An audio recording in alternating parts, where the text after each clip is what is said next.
Hello friends, welcome to my channel TN news. இந்திய வானிலை அறிக்கை.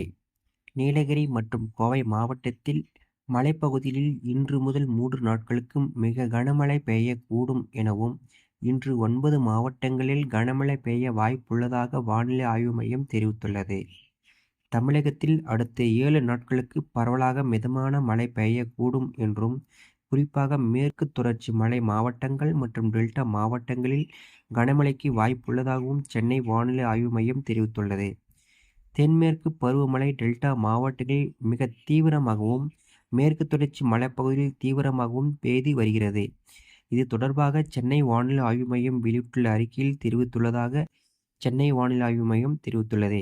மென்மேலும் உடனுக்குடனான செய்தியை பற்றி தெரிந்து கொள்ள இந்த சேனலை லைக் பண்ணுங்க, சப்ஸ்கிரைப் பண்ணுங்க, பக்கத்தில் இருக்கிற பெல் ஐகானை கிளிக் பண்ணுங்க. அப்பொழுது நாங்கள் மென்மேலும் போடுற வீடியோ உங்களுக்கு வரும். Thank you friends.